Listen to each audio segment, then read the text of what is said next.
course I'm feeling good. Welcome back. I'm Cassidy, and it's handmade, and everyone knows that scrunchies are making a comeback, especially my daughter, because she is obsessed with everything Visco Girl. I mean, literally, there's like scrunchies and all these big expensive things you've got to buy. But you know me, and I am always wanting to look for a way to do things on a budget. So I have a budget-friendly option for you if you wear a smartwatch, and it is a DIY, no-sew option, scrunchie smartwatch. Say that 5 times fast. I dare you.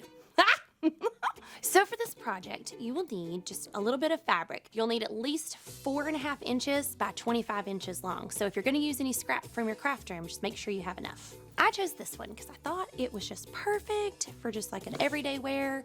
When cutting your fabric, make sure to protect your workspace. Oh, wait. Okay.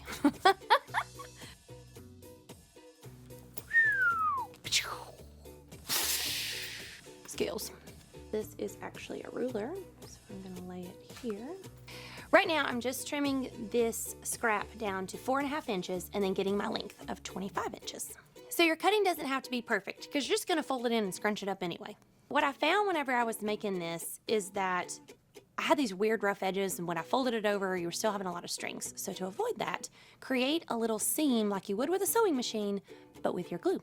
I'm using a fabric hot glue stick because this is gonna make my scrunchie extra bendy and flexible, but also machine washable. This project is really great too because there's not a whole lot of options out there with like patterns and like really cool like stuff on your scrunchie. It's all just like kind of solids, and there's some sparkle and glitter, but I mean, I really want to be able to make it unique and my own. It also was like really fast. I mean, look, we're almost done and we just got started.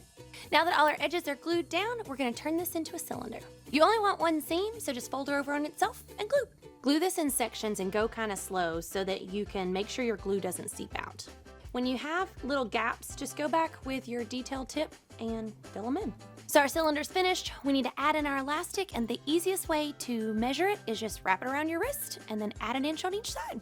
That made my elastic 8 inches. Using a blanket pin instead of a safety pin is just easier because it's bigger, easier to hold on to and get it through the cylinder. I'm gonna thread this through, but I'm gonna leave 1 inch of elastic outside of the cylinder. You have to push the second pin through all the fabric and the elastic. And now it's scrunch time. Find your first pin and then kind of scrunch it through until you get to the other side. Once you get it all the way through, pull out your pin and then close it up with a seam of glue. You'll need to hold this for about 30 seconds to let the glue set. We're almost ready to attach it to our smartwatch, but the one thing you're gonna need is a connector. We have a link to this one in the comments below. Go ahead and attach these to the smartwatch because it gives you something to kind of grip to when you're connecting the scrunchie. When you pull it through, make sure you pull it really taut, so then it'll hide that elastic as best you can. Add a dot of glue and then attach the elastic to the fabric.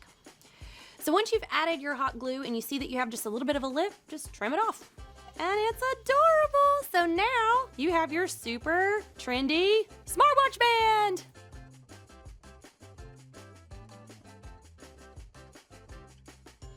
Well, that took no time at all, and it turned out so stinking cute, and now we have scrunchie or smartwatch band. I mean, it's perfect. So tell me in the comments below which fabric you're gonna use. Like and subscribe. We'll see you next time.